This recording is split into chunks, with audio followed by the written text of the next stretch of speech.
Where should a greenkeeper go for the correct information? Well, I mean, the internet is a brilliant source of information, but it's a bit like diagnosing your own illness. When you've got something wrong, you can invariably do it the wrong way. I have to say the American education system, you know, like at GIS, is really good in informing superintendents. I know obviously with BIGGA, Harrogate, same thing. You know, I think we're focusing more on that area. You go on the internet, you have to be careful because, say with the exterior stress guard, the application rates for that product in America, I think I'm right in saying, Colin, are different to here. Yeah. So you're not just talking about, for example, water volume, you know, you're talking about the concentration of the product in that water. So yes, you can get some commonality. I mean, there is commonality of products. We do share some products with the US. And I think it's good to read, but you've got to put it in perspective.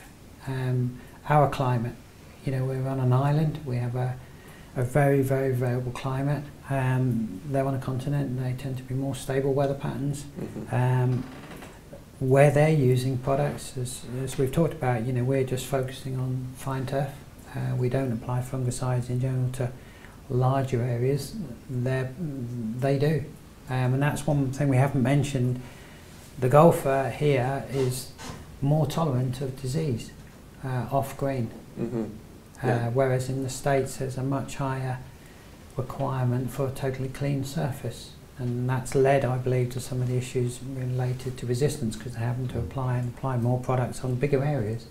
I think the golfer will have to be more tolerant to some disease on greens because it's going to be harder to keep them totally clean. I don't think it's going to be a nightmare scenario, but he or she will have to be a bit more tolerant there. So going back to the question, yeah, the internet's great. It's a great source of information, but you have to put it in perspective.